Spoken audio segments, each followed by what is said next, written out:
โมตัสสะภะคะวะโตอะระหะโตสัมมาสัมพุทธัสสะนะโมตัสสะภะคะวะโตอะระหะโตสัมมาสัมพุทธัสสะนะโมตัสสะภะคะวะโตอะระหะโตสัมมาสัมพุทธัสสะพุทธังธัมมังสังฆังนะมัสสามิ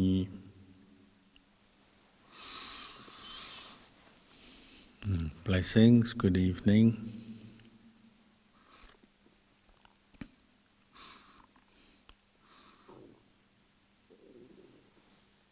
Somebody said this is the day that the world remembers the elderly, the aged members of our community, which is a very good thing, because the world is full of older people. There's always somebody older than you in the world, and many people are much older than us. And this is very much in line with the Buddha's teachings to respect and value those who have lived longer than us, been around for longer than us. There's plenty of people we've depended on, relied on, and received help and support and encouragement from in one way or another since we were born.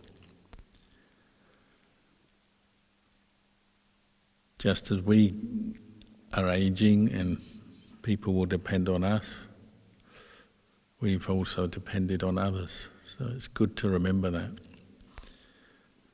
If you're a Buddhist monk, then we spend a lot of our time visiting, looking after, giving respect to senior monks. And it's always a joy, because they always have something to offer through their experience. I spent a lot of my time traveling as a monk to visit senior monks who have practiced the Dhamma, developed their own peace and insight. And that's the gift that they give back to the world, sometimes in very simple ways, just by their presence, sometimes through teachings and explanations and good example in other ways. There's always a joy to visit elderly monks, even if they're sick or close to the end of their life. Usually they give a very inspiring example of how to deal with end-of-life issues, the collapse of the body, maybe illness, pain, and how to look after the mind at the end of life, using the Buddhist teachings that they've learned. And because monks and nuns tend to have committed themselves to the practice, maybe their whole adult life, occasionally even since they were kids. Sometimes people like Luang Por Supa, who lived to 118 years old, he started life as a 9-year-old novice and went right through his whole life as in the robes in monasteries. But when monks and nuns have done that, they've lived a long life in the robes, and they've learned so much useful stuff that even when their body is aging, they don't look good, they don't feel good, maybe they can only communicate a little bit, but they have so much good knowledge and wisdom, goodwill, kindness, and lived a life that's within the bounds of sila, morality, so much to offer that myself and I think most other Sangha members are always very happy to meet with the aging samanas of the world. We call them teras in Buddhism. The Buddha occasionally would give that term to a young person, say like a little novice who's still a kid, but because their spiritual faculties were so well developed, so wise, maybe even enlightened, he'd give them the title Tera. You might say honorary Tera. But generally, terrors are those who have been monks or nuns for 10 years or more, and if they've been in the robes for many years, 40, 50, 60 years, then that's like a unique store of experience. It's very hard to find in the world other than amongst, say, religious practitioners. Doesn't mean to say lay people can't be terrors or have a store of the spiritual experience, but just generally speaking, Sangha will have that kind of store, that kind of wealth. We call it spiritual wealth.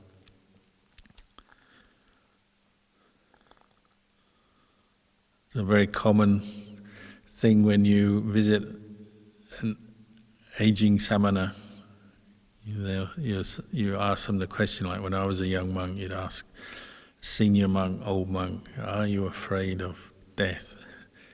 And they'd always answer, no, I'm afraid of birth. That's the Buddhist answer. You don't get that much out in the world. When you go and visit someone in hospital or your aging relative, are you afraid of death? You're afraid to ask the question. They don't want to hear that question, maybe. You don't want to hear it, you don't want to ask it, you don't want to hear the answer. But with monks and nuns, it doesn't matter, because people who've been dedicated to letting go and contemplating the impermanence of their body for their whole life. They just know that the body will die. But they also know the danger of craving and attachment. They know that's the real thing to fear, not the death of the body, but the mind that still follows craving and attachment, because that brings us back to rebirth. And rebirth means more suffering, means more old age as well. Where does old age come from? It comes from birth. Ajahn Chah used to say, anyone who's born, we just celebrate. As soon as there's a baby born, we celebrate. But nobody's thinking that this baby one day will get old and sick and die. But it's as true as anything. Anyone who's born in this world will one day die.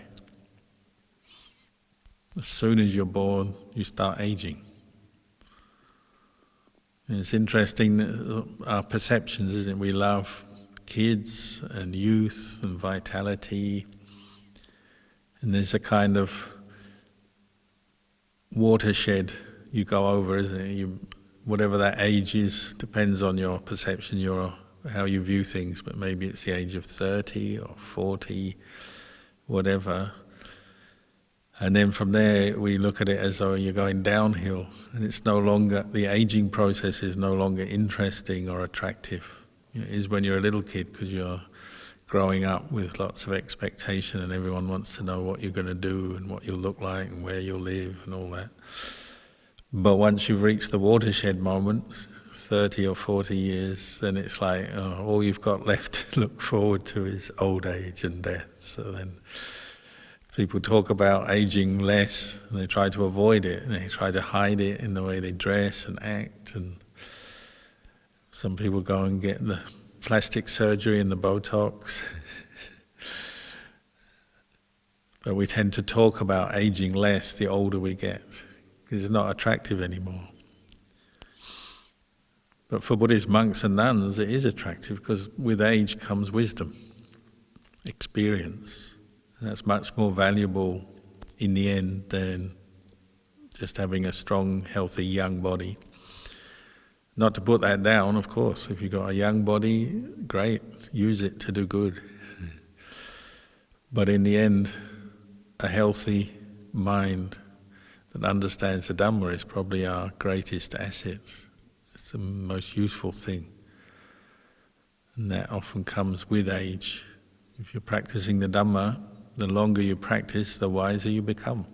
It's just simple logic, isn't it? Cause and effect. If you're truly practicing the Dhamma, keeping sila, meditating, practicing mindfulness, reflecting on the truth, your mind becomes more mature, wiser, better, improved. And that more than compensates for the degeneration of the body. So in Buddhism, we're not aiming to have the healthiest, youngest, most attractive body, because we know everyone must be subject to aging, sickness and death. What we're aiming for is a mind free from suffering. So a mind that's free from suffering is a mind that is mindful of aging and knows, oh, we all get older. This body will age. With the aging process we get aches and pains and things go wrong. But you can accept it because you know that's just the way things are. That's the way the body goes. So your mind can accept that truth. And you still try to keep as fit and healthy as you can, but you're not surprised when you get old. You're not surprised when the people around you that you love and like get old. You're not surprised when the people you love and like die, because you know that's what happens. That's the nature of existence. And the more you reflect on this, the closer it's bringing you to the deathless, that which is beyond death, that which is beyond birth. It's one of the ways we talk about Nibbana. We talk about it as the unborn, the uncreated, the unconditioned, but also we use the term deathless, because birth and death are still considered suffering. What's born must age and die, and therefore it's imperfect. There's no point seeking that which is going to be imperfect and bring you suffering.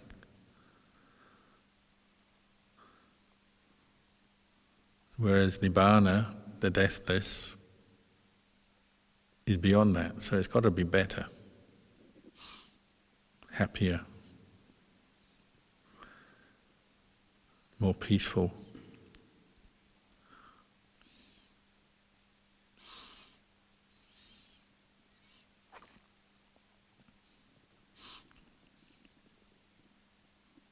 The Buddha sometimes compared life to a dewdrop, the life of a human being. Say, really, we're not here for very long in this world. Just like the dew on the grass in the morning, not long and the sun comes up and it evaporates away and just disappears. All of us will be disappeared once, sooner or later. Whether anyone will remember us, well, they may for a little while after we're gone, but then that's it. Nobody will remember you, nobody will have any more connections to you the longer that time passes. Like a dewdrop. Once the dewdrop is gone, there's no real connection to it. And that's the limitation of existence. It's something to keep in the back of your mind. We spend so much time trying to escape from that truth, that reality. As I said, we don't really like to talk about it. But it's useful to talk about it because that can bring us some wisdom and understanding so that we can bring our minds in line or in touch with reality, with the way things are, rather than hide from it and then get caught out by it later on.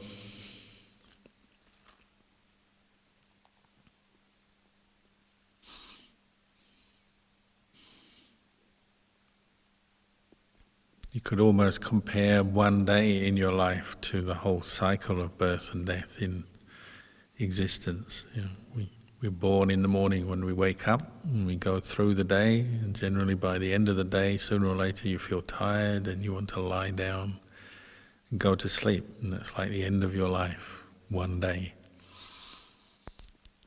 Usually we don't get too stressed by it because we have the belief there'll be another day tomorrow. And we just hope that the days will carry on. But eventually there'll be a day when you don't get up again, and it'll be the last one. So the Buddha encouraged us to reflect on that, the impermanence of life. Because it brings that immediacy, that urgency to our practice and what we're doing.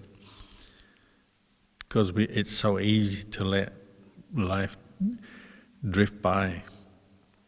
So easy to spend our time in fruitless, frivolous pursuits. There was once an old Brahmin came to see the Buddha, and he was giving him advice on how to face old age and the prospect of death. And one of the bits of advice he gave him was, don't spend too much time talking. If you're really mindful and observant, you'll notice a lot of what you spend time talking about is not really that useful. The more we talk, the more distracted we become, the less mindful we are, the more likely we are to have arguments and discontent slip into our speech and our relations with other people. The Buddha didn't say don't talk at all, he said practice right speech. But generally the more we talk, the more chance of feeding delusions, isn't it? And the more confused we can get. So if the Buddha was alive today, probably he'd say, well, don't scroll so much either. Because one of the equivalents to talking too much is spending too much time scrolling on the internet, endlessly searching out information, which you can do all day, all night if you really want, because there's so much information to assimilate from the world of technology now. But in all that time, you're not going to be very mindful of your body and mind and the deeper truths that we're aiming for in the practice of Dhamma.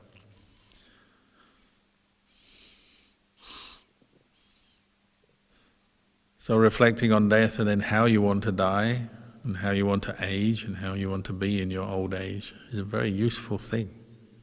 Try and get it straight now. I mean, maybe you're already old, but if you're not that old, then reflect on it right now. How do you want to age? You with the Dhamma, or just clinging to the world? Because so many people will just cling to the things of the world, things that are ultimately you're not able to help them. They just don't want to admit the truth. When you practice mindfulness, it's bringing you to be aware of the way things are. So you can't help but notice if your body is aging or you're sick. You notice it, the way you look, the way you feel, and the same with the people around you. You can't help notice that's the way of things. Life goes on, doesn't it? Every day we get older. And then all the opinions and the attachments we have around the aging process, that's the suffering of it, isn't it? Perhaps more than any physical pain of aging, discomfort, it's just what we think about it. The fears, the anxieties, the worries. As time goes on and you feel you're getting closer to your death, generally things come up, don't they? The deeper clingings of the mind will come up. And you'll see it in clinging to the particularly past events and things that didn't go so well, maybe unhappiness or aversion directed towards other people. Maybe it will come up, unfinished business. Or disappointments about things you felt you should have done or achieved and didn't. As you get towards the end of your life, people tend to start judging themselves, don't they? Well, they did good, they did bad, and it all comes up. So another thing the Buddha said to do is, focus on the good that you have done. And everyone's done some good. Because what does it do to your mind when you focus on the good that you've done? Even if you haven't achieved everything you set out to do in your life, if you've done some good, well, that will bring you some relaxed feelings, sense of well-being, sense of value. Your life hasn't been a total waste. We have to practice that, especially because memory is very unreliable. As you get older, your memory goes. Maybe you can't remember too much. So sometimes you have to consciously practice remembering what you've done, clearing up some of the problems that still linger in your mind. So, aversion towards other people, the desire for maybe grudges and revenge on others, the disappointments that you may have feelings towards yourself because you didn't do something very well or didn't achieve something. We have to open up to that because as time is sort of going on, and you might say time is running out as you get older, these things come up, whether you like it or not.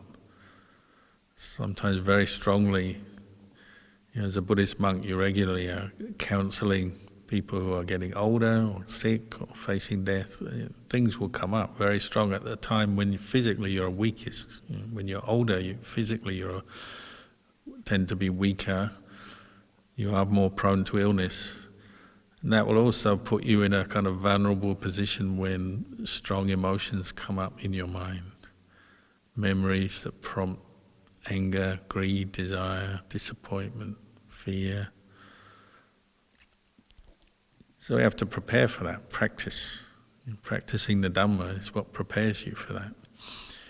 So when you're mindful, and you've practiced mindfulness so you know how to bring up mindfulness, it gives you that evenness of mind where when memories come up and they do trigger emotional reactions, you can see everything in light of Dhamma. Mindfulness allows wisdom to operate well. And you can see past memories that may come up, good or bad, see them as they are. They're just memories. Feelings are just feelings. Memories are just memories. When we're not very mindful, we just get lost in them, don't we? So we become overwhelmed, especially if the body is weaker. The body and the mind kind of bring each other down, and we get caught into feelings of despair, fear, anxiety very easily. So the stronger you are in your mindfulness practice, the stronger these spiritual powers are that you might have developed through your practice that I was talking about earlier. Faith and confidence in the Buddha and the Dhamma, effort, mindfulness, samadhi, wisdom. The stronger those powers are, then the easier you'll be able to cope with the memories in the sense of clinging to the past. The past is not to be clung to, it's to be known and let go of. Even the good that we've done in the past, reflect on it, but let go of it. Don't cling so tightly that you sort of build a sense of self around it. It's one of the sort of classic teachings of the forest monks. Maybe you've done a lot of dana in your life. You've offered food to sangha. You've done charity work, voluntary work. You've helped to support monasteries, build monasteries. All these sort of things that we do. And that's all good, but you also have to be mindful enough not to cling to it to the point where it becomes like an obsession of mind. Dana as an end, and that the end is nibbana, and that's letting go. Dana, generosity practiced, is not an end in itself. When we recollect it with mindfulness, it uplifts the mind, so it is a good recollection. But then you have to practice letting go as well. Otherwise, we'll end up like the brother and sister that Luang Por Man talked about, clinging to the chedi. They half finished building a chedi, a stupa, to house Buddha relics while they were alive, and then they died before it's finished, and they spent their next life as ghosts going around the chedi, sweeping and holding on to their chedi. So they were stuck, couldn't go on in their practice while they were so attached to the building. We do good in order to let go, to facilitate and help us let go. It's not an end in itself. So as we practice good through our life, practice mindfulness as well, and reflect on these things. Build up the strength of mind, the strength of effort, strength of mindfulness, and the wisdom, the insight that sees the impermanent nature of these things, so you can let go. The noble ones, our teachers like Ajahn Chah, they find pleasure in letting go. They seek pleasure in letting go, rather than clinging on. The unenlightened mind, especially as we get closer to the end of our life, we tend to cling. It's like being in the ocean and you've got nothing, you're looking around to cling to something. The noble ones are like riding on their raft on the top of the ocean. And you might say they cling to their raft, but eventually they'll drop their raft. The rest of us are floundering around, clinging to this, clinging to memories, clinging to anything. And often we even cling to the wrong things. We cling to ideas of anger, disappointment, fear, anxiety about what's to come. When you practice the Dhamma, you're training yourself to see through the process where you cling, let go of it, and to find enjoyment in that. To forgive when we need to forgive, to let go, to move on. Develop it as a skill. It's almost like every day we're doing the opposite. We're looking how to fill our minds up with more attachment, more clinging, more issues, more things to worry about, more things to get disappointed about, more desires. It's endless, isn't it? That's the nature of desire, it's endless. Desire feeds attachment and clinging, and we suffer for it. Whereas the noble ones are free. They've learnt to let go, and they find joy in letting go. Sure, things still come up in our mind, we have memories, we have different negative thoughts, but just know how to see them as Dhamma and let them go. See them as the cause of suffering, and not to cling on to them. If you've learned to practice mindfulness of breathing through your life, then that will become something you can use at the end. Just bring your mind to the breath, and let go of everything else. There really isn't much else you need to do. When are you going to stop thinking about all the things you cling to? When are you going to stop thinking about the bills that need to be paid, the person that needs to be spoken to, that job that needs to be done? If you want, you can fill your mind up from here to the end of your life. And so it puts more pressure on yourself as you get older, physically weaker. Sometimes our way out is we find other people to give all these jobs to. So instead of just doing the jobs ourselves and thinking about them, we find someone else. Can you do this for me? Can you do that for me? And we become one of those old people who no one wants to visit, because if you're going to visit them, you're going to be given another job to do. Or one who just complains. Once they asked the most senior monk in Thailand to give a teaching to the whole country. His teaching that day, he was very old and getting sick himself, and he said, "Don't become an old person who's just grumpy and complaining all the time." And that was his teaching he gave to the whole country, the whole population, 70 odd million people. You could almost take that as a mantra: don't become a grumpy old person.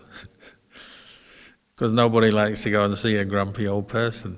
And you don't like yourself if you're a grumpy old person, but the older you get, the harder it is to escape yourself, isn't it?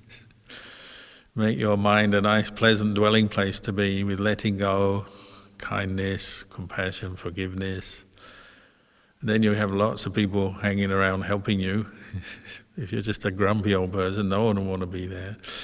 If you're always bossing other people around, do this, do that, no one will want to be with you. Why do people get lonely is because they push everyone away by not making themselves unpleasant to be with, usually. The more we complain, the more people run away. Don't do that. Practice kindness. If no one wants to be with you, well, just be kind to yourself. If you have a lot of kindness, it will naturally attract other people. You don't need to worry about that.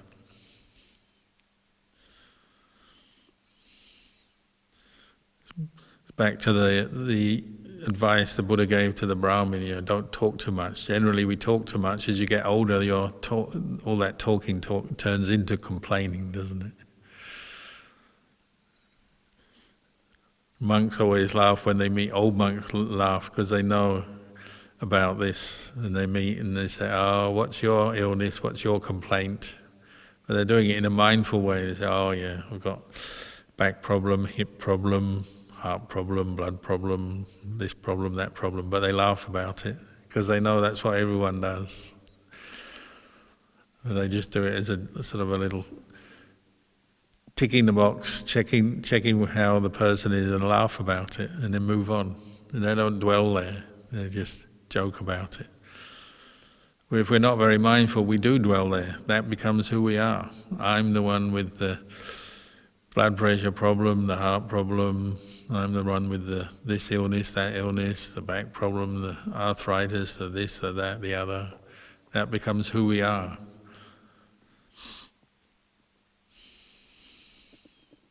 Go beyond that, reflect on it. That's just the nature of the body. It gets old, gets sick, and that's the way it is. Move on. Focus more on the mind. As monks get older, maybe their meditation gets deeper. They actually become more peaceful because they know how to let go better. So even though the body is falling apart, maybe they're actually dwelling in a peace of samadhi more and more. That would be a good goal to aspire to. Just being with a peaceful mind more and more as you get older in this world. Letting go. Become an expert in letting go. There's plenty of people who do that. You meet them, monks, nuns and lay people. Many lay people do come to understand the Dhamma, letting go as they get older, because they realize all those things they were clinging to before, they're not the real happiness, they're not the important stuff. Wealth, what good can your wealth do you? You may pay for better medical care or a few more comfy chairs or something, but in the end it's not going to help you, is it? It doesn't stop you getting old, sick and dying. It doesn't guarantee peace of mind. It may even give you more worries. You don't become one of those old people who's worrying about, oh, what should I give to this person, what should I give to that one? If you do have some wealth, that's your good karma, good fortune, but don't let it come across for suffering. Let the children or the grandchildren start arguing over the inheritance before you've even died. I always tell the story about that one in, I think it was Hungary or Czechoslovakia, the old guy who dies, a rich old man who dies, and they have a really big funeral, and they put the coffin in this mausoleum, this underground cabin, very nicely made sort of place you put wealthy people's coffins. They don't bury them, they put them in this cabin down the stairs, and place it there, so it's not under the earth, it's just in this big underground room with ornate carvings and statues around. And then everyone went back to the big house for the big celebration now that Granddad is dead.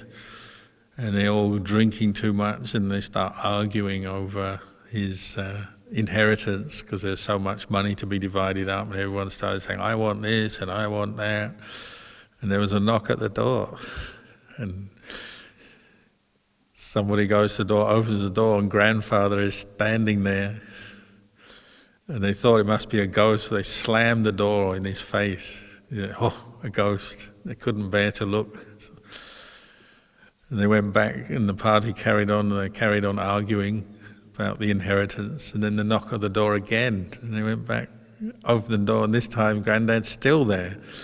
So they couldn't close the door on him a second time, so they let him in. And Granddad had risen from the dead, because he wasn't dead.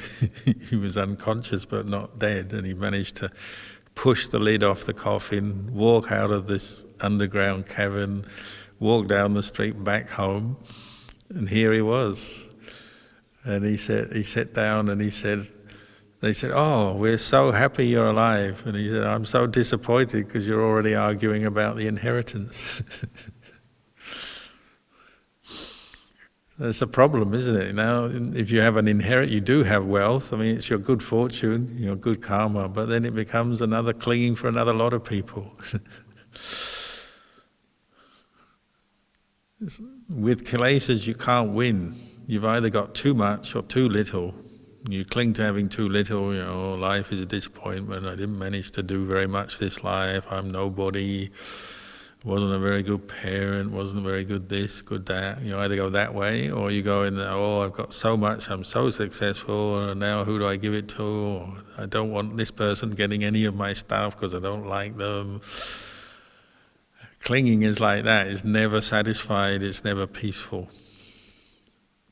Better to practice meditation, let go.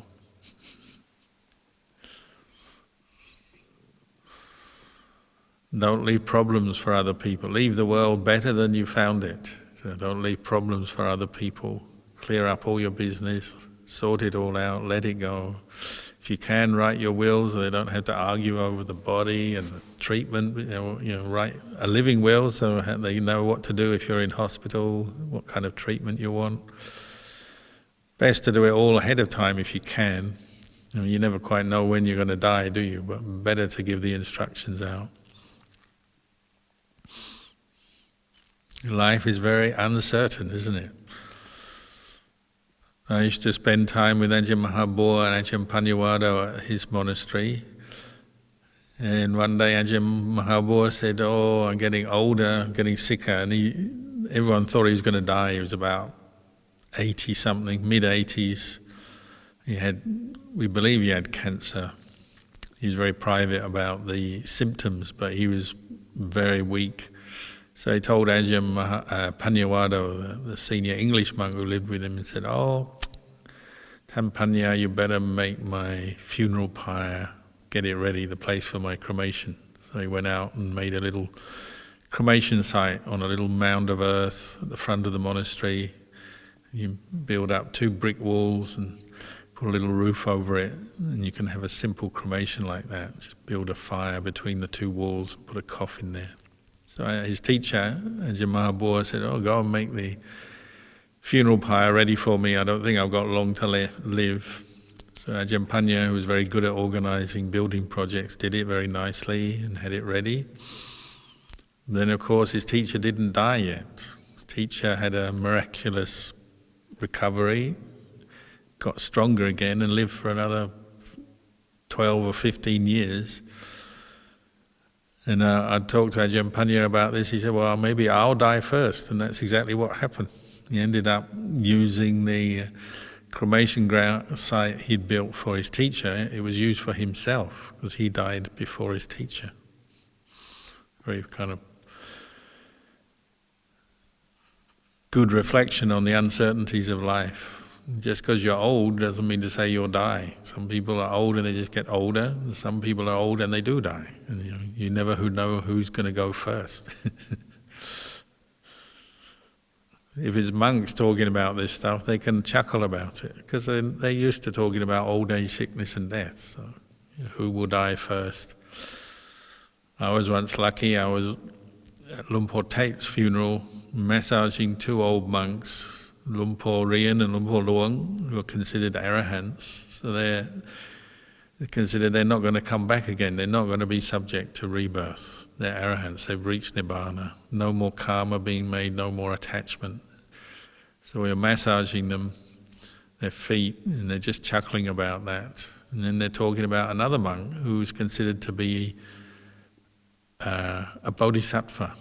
Bodhisattvas will keep coming back and back for many lives until they become a Buddha. They're chuckling about that. They say, Rebirth, oh, the suffering of rebirth. You're born again, you've got to get old and sick and die again, over and over again, go through all that pain and suffering of being a human being. Oh dear. They're just chuckling about it. That's the way well-practiced monks talk about it. Just let the body go, give it up, throw it on the pile of logs, burn it away. That's what it's for. In the end, you just have to accept bodies don't last. Don't look for happiness in a human body, because you'll be disappointed. Use it while you have it to do good, but then discard it and accept it. It won't last forever.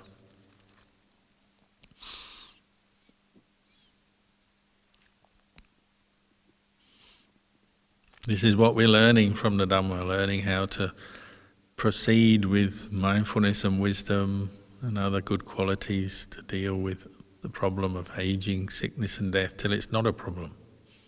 It's just the way it is, isn't it? If your mind is trained and can see that, then it lets go. You just go, oh, that's what happens. You get old, you get sick, and you die. It doesn't have to be a cause of disappointment, fear, suffering. It's just the way it is, just like that.